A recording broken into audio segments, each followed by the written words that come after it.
Alright guys, so today I'm going to be repotting this Burle Marx Philodendron, and as you can probably tell, it's grown a bit top heavy, and well, I found it hard way out because it was in my floor, dirt was everywhere, so eventually it finally just stopped being able to prop itself up, and honestly this pot is way too small. But just take a close-up look at these.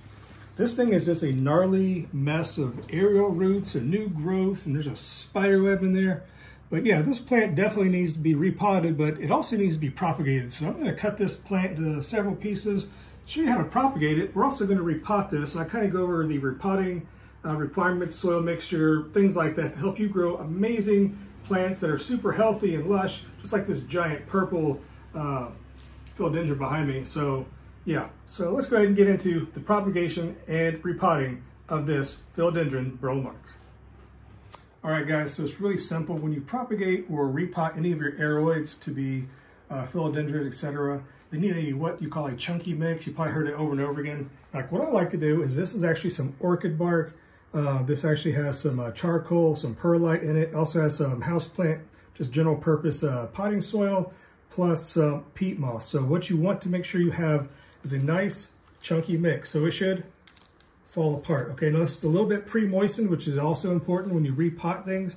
You don't want to put it into just plain, just dry soil. That's just not going to be good for it. But yeah, you can just see how well that just falls apart. And that's what you're looking for, a nice mixture. Here's some pieces of charcoal in here. Now this is actually an orchid potting mix, so it has some charcoal, some perlite, some other stuff in it. I use that to mix in with other, soil mixes to, make the best mix possible for these plants, which do not want compacted roots. They don't want heavy soil. They don't want to be sitting in moist, wet soil all the time. So drainage is very, very important. So let's go ahead and talk about what you're going to need besides this potting soil mix in order to go ahead and successfully propagate and divide this plant. All right, first off, you need a plant. So it's not going to stay up. I've already tried. Stay. No, stay. Oh, geez. That's not going to work. So I'm going to sit this down over here because this is just out of control. Sit it down carefully. So what you're going to need to do besides getting your soil prepared in advance, prepare some containers. Now, depending on how big the plant is and the amount of cuttings you want to take, whether you want to take a single node or a bigger piece. So I got a couple different size pots here, and I could even go a little bit smaller, but I prefer not to have to do that because like I've mentioned before, this is the plant. The one bad thing is it's going to get top heavy and fall over when it gets just all these massive, beautiful leaves on it. So that I prepared some bamboo stakes. Now these are various sizes. These are repurposed. This one's actually really big, which I might actually put into the mother plant that I'm going to be keeping because I intend to growing it much larger, and that'll prevent me from having it fall over in the future. You need some rainwater that has been collected. Always use rainwater for your houseplant, guys. Tap water is the worst thing. If you have to use tap water, please let it sit out for a couple of days so some of that chlorine and fluoride, that kind of stuff, maybe you'll dissipate, evaporate. But you'll start seeing brown tips on your plant leaves. That can be caused by one or two many things, but tap water is just not going to be good. Okay, so use some rainwater if at all possible, or distilled water if you really, really have to. You don't have really any other options. Okay. Now next you'll need some sharp pair of, you could use scissors or just pruning shears, whatever you want to call them. And this is actually a terracotta pot that broke. I'm going to use a couple pieces of that in the bottom of each container to help with the drainage and aeration of the soil. So let's go ahead and get started and show you kind of my idea and how I kind of go about deciding where to cut when I'm propagating such a overgrown and out of control plant. So let's go ahead and get in close and show you what we're talking about. Okay, so one thing about philodendrons, they are vining plants from the jungle, right? So they're going to climb up, use these aerial roots to stick into trees, whatever it may be, and then, grab a hold and keep climbing up and up and up. Okay, that's great, but look at the bottom here. These do not get a trunk like you would think in a tree where it's just going to get large and just be very sturdy. Okay, so the way it actually balances itself out is sticking these roots into other things. So it's going to get top heavy because in nature it would never get to a top heavy state as it would be supporting itself. So I think that's kind of what's happened in this mess right here. The plant's trying to figure out what it's supposed to be doing. It doesn't know where to go, what it's supposed to do. And so you get these really thick, twisted sections like that. And then how the bottom, it's not going to thicken up. Okay, it's not a tree. So when I'm looking at this plant, how I would decide where to make the first cut is trying to find any kind of natural divisions or any kind of natural branching or forking, anything like that. If you look right here where this This right here would be the main growing stalk, and so this would be a secondary, a main trunk, if you would call it like a trunk, okay? Let's go with it. So right here would be a place to cut right here, because that's going to leave a growing point below with some aerial roots. It also has this little weird thing here that could be corrected by pruning it. And this right here is also another main stalk or main trunk. And you know, I'd actually kind of want to keep this as well. So when you make your first cut, and you know, it's just going to be kind of scary at first, but you're just going to have to go with it, is I'm just going to probably cut right, if I can even get in here, right here is the first cut where it's going to happen, okay guys? So very securely hold the top cutting here, and you're going to cut straight through like that. And just look at this mass. Yeah, it's going to fall over, but this giant mass, I'll just take it off right there. How much just, you know, aerial roots and growing points. This is going to be probably cut into several more pieces, but let me go show you this right here. So we've taken off that first massive piece here, and the plant still looks very jumbled and just not growing very well. But here's a growth point coming out here. So I really want to be able to keep this growing point kind of for future, but right here, this other weird little section here, I'm actually going to cut this off as well because I don't really like it, and I think I need to take this off. Now be careful not to cut the growing tips, like right here, this is a growing tip. Don't cut that, and just nice clean cut once again. Okay, that's yet another big piece of the plant that has been removed. Now I have this still, and quite honestly, this little jumbled thing here is just going to be a problem for the future, but it's pretty much already grown and fused into each other. So I don't want to try to grab this and pull it apart because I don't really know what might happen. I don't want to just spoil anything, but look right here, you got a growing point coming out there and these down here. So it's going to be doing okay as far as in the future. And I think what I may do actually is be really, really brave here. And I'm going to try to cut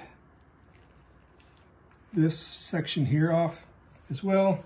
So being brave, cut that off there, nice and flush, and kind of pull this apart. There's another nice growing point there. And this right here, I think, is kind of, I don't want to cut through this right here because it's going to just, you know, you have other stuff growing here, new fresh growth. So I think that's where we're going to stay with. There's a little spider web in there that's just, this is a nice time when you propagate or take dead leaves and things like that off of there. I think I'm just gonna leave it like that. And as I, you know, this little piece of plastic thing did pretty much nothing, but when I repot it with a sturdier bamboo stick, I think I'm gonna kind of make it through this area right here and tie it on. So it's actually gonna be very much better supported. So that's quite a bit. So let's go ahead and show you how much of the plant I've actually removed. All right, so here's what we have so far. Now these cuttings here, I might need to cut more. Now this one here I think is about the perfect size.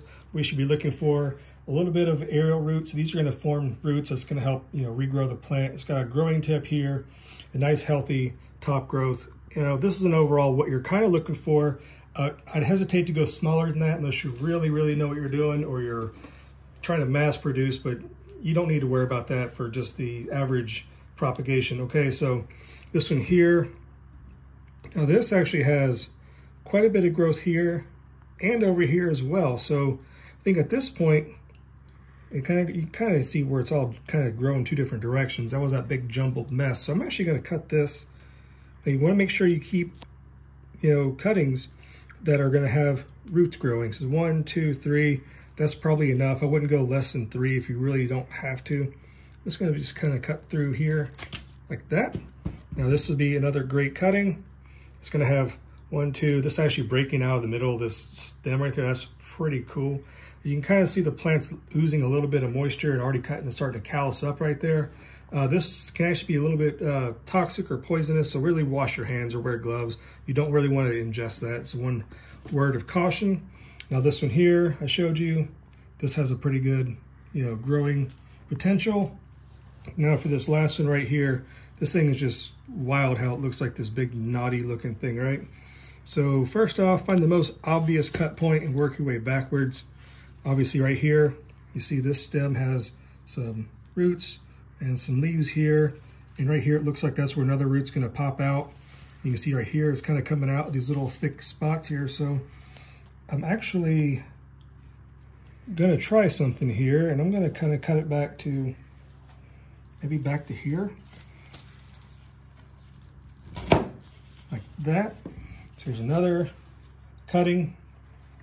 Now this jumbled mess here, I really want to cut this in more pieces. I don't really like how this thing looks, but I really don't know what I'm supposed to do because this thing is just really weird looking. But I'm just going to go ahead and cut it right here, just to separate these two pieces like that. That's going to be strange looking, but it'll outgrow it hopefully. And you're left with this odd looking sequence of events here, but you know what? That's going to be just fine. So what I'd like to do is kind of let these guys sit here and kind of callus over for, 20, 30 minutes or so. I wouldn't, go for a week or two. It's not a succulent, so you really need to make sure it just gets a slight callusing over. At this point, you could add a little bit of charcoal powder, or maybe some rooting hormone if you're so inclined. But we'll go ahead and let these kind of cuttings dry out a little bit, and we'll come back and show you the repotting. All right, guys, so it's time to repot the mother plant here. It's already so much more sturdy, and it is really stuck in here, guys. It's way past time to repot. Holy crap. It's very, very, very root bound in here. See if I can get fingers down here to kind of loosen up a little bit. Yeah, it is one just giant ball of roots. I don't want to rip anything. Here we go. So I can put this over here out of the way. Look at these roots, guys. Now this is insane. This is way past time to actually repot. So it's a good thing I'm doing this now. Now I want to very gently try to see if I can tease away some of these roots away. Look how thick these roots are, how healthy this plant is. This plant is loving its life where it's at. Now a lot of people think that because you have a philodendron and they will survive in a low light area like, bathroom or office or something, if you give them a little bit of sunlight, I mean, they're not complete darkness dwelling plants. Look how much growth this has put on. These roots are so healthy. So let me go ahead and stop here and kind of separate some more of these roots and show you what I'm working with once it's all very gently kind of separated right now.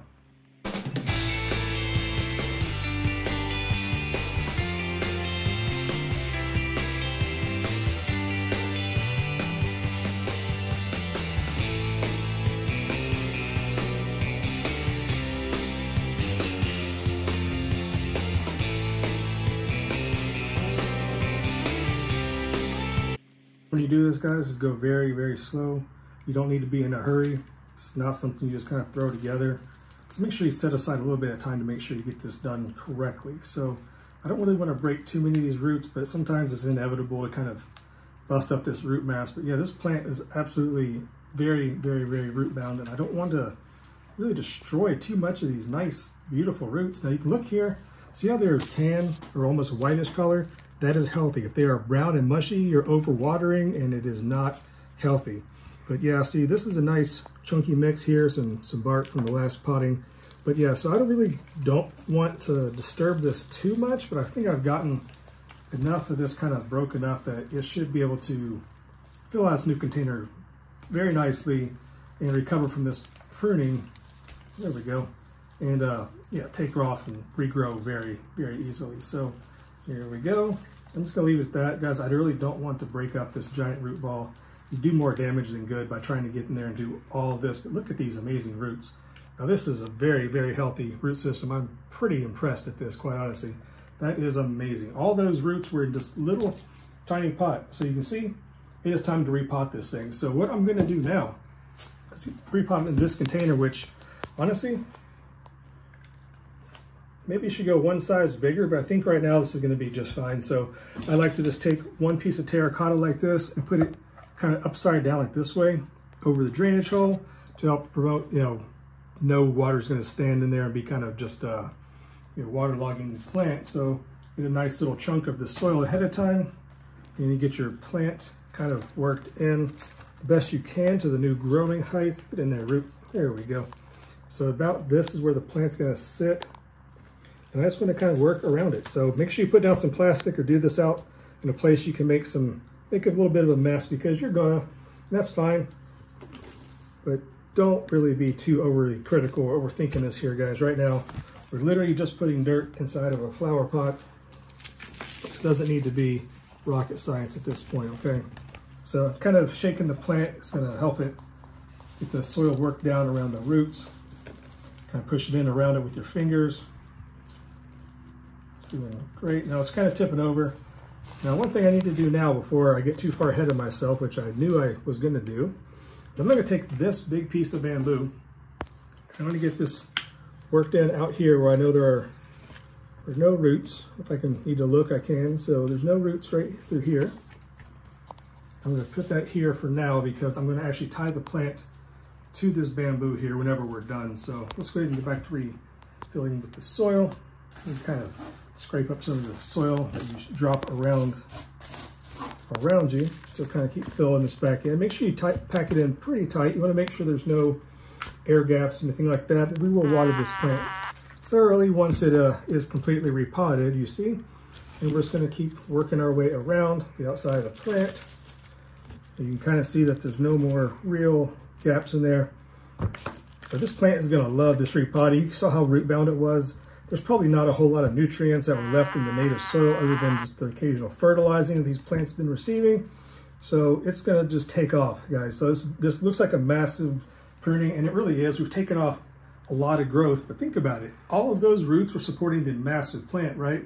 So now all of those roots are still attached to the mother plant, yet there's less demand on it. So it's just going to explode in growth. So don't be too afraid to do pruning like this. That's kind of severe. Your plant actually might be better off for it in the long run. So this bamboo stick here is pretty good and worked in. A little bit more room back here, actually. So we're gonna do that, make sure that your support system is in place and very strong. So that's where we're at, that's just a little stick. Okay, so there we are, guys. Now this plant has been repotted. Now at this time, you always need to make sure that you water your plants in, and if there's any kind of air pockets and the soil settles, top it back off. So like I said, I use rainwater. This has been in the house, so it's room temperature. You don't want to shock this plant with hot water. That would be weird. You don't actually want to use cold water, and you especially don't want to use tap water. Make sure it's room temperature. The plant is not going to be happy. That out of the way. And this is just going to kind of settle down. I think we've done a pretty good job of without really having any gaps. So I'm going to go ahead and move this pot aside, let the water kind of settle down. I'll tie this up later off camera, guys. You don't really need to worry about with that. Just get some string, get some nice rope, or ties down. Just find a place maybe right here, and I would just tie around it so the plant is now supported. Okay, so we're going to sit this off to the side, and we'll go ahead and pot up some of the cuttings now. Okay, so let's talk about containers. Now, this was the original pot that the mother plant was in, right? Now, the reason it kept falling over is this very small base on it, okay? So for this plant in particular and every other kind of top-heavy plant, you need to kind of get more of a flatter version. Now, this is just a nursery pot, but this right here, this is not good for a very top-heavy plant like this Burle Marx. So I would caution you against using that. I mean, maybe if you want to put one of the brand new cuttings in it just till it gets established, but if you have any other options, please use a flatter based plant, okay? Now some of these other plants, these are not ideal, but this is what I have right now.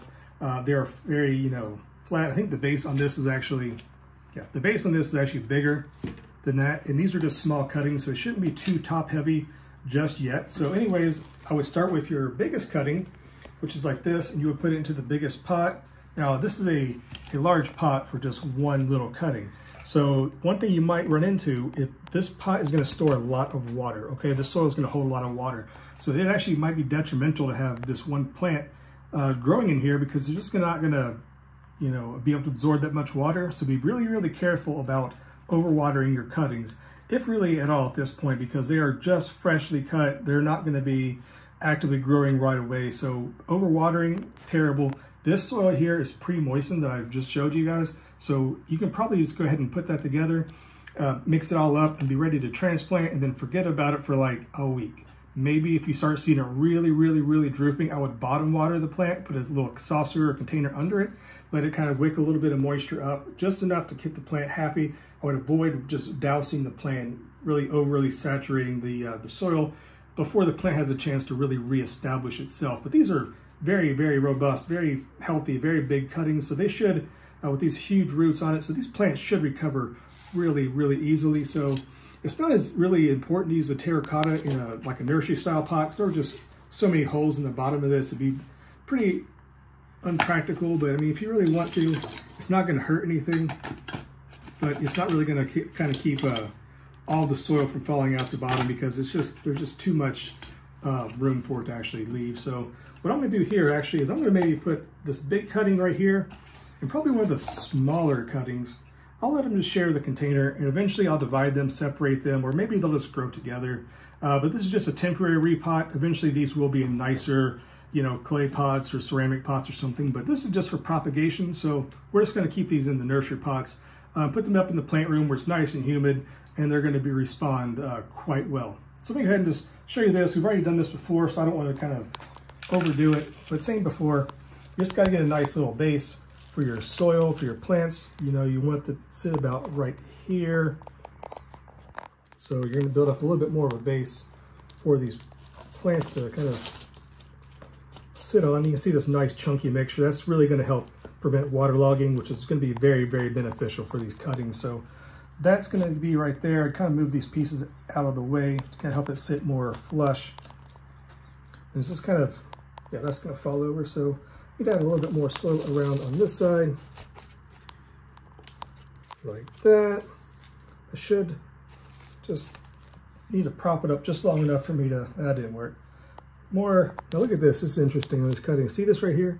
The growing points are pointing down from where this was in such a weird angle. So hopefully it will correct itself, but like I said, see the arrow roots pointing down? That's how you want to plant this cutting, going down. You don't really want to bury the growing tips. You know, those are not what you want to be doing. This plant actually is sitting pretty high on the ground. So not all your roots need to go underneath the soil. This one's probably going to be above the soil line, but that's fine. That's just the nature of philodendrons and how they grow. It's going to start looking for something to latch onto. This one here, might want to raise it up just a little bit. Kind of use your finger. Some people use a pencil or some kind of tool to kind of, you know, work the soil down around the roots. But right now, there really are no roots, so you can be a little bit more forceful than you may think. They're not super, super delicate little transplants. Okay, so that's what I'm going to stick with for this right here. These two are potted up. I'm going to do the same thing with all the rest of the cuttings, bring you back, show you the final results, and show you just how much plant material I've actually propagated in just a short amount of time, and how you can exponentially multiply your plant collection to give away to friends, to trade, whatever you may want to do with them. So let me go ahead and finish up right here with the rest of these cuttings, and I'll show you what it looks like at the end. All right, guys, so here we are at the end of the video. As you saw from the beginning of the video, this wild, overgrown Burle Marx philodendron is now tamed. It has now been propagated into these nursery pots. Went ahead and pre-placed this bamboo stake here, although it's not actually secured to anything. You know, pre-position it so it can be tied up in the future. And again, like I mentioned, these are nursery pots to help them just get through the transplanting, and eventually they'll be divided into their own pots. So hopefully this video is helpful, guys. If it was, give this video a nice big thumbs up. Leave a nice comment if you learned something, and I'll see you guys next time here at the Hillside. All right, guys, until then, bye-bye.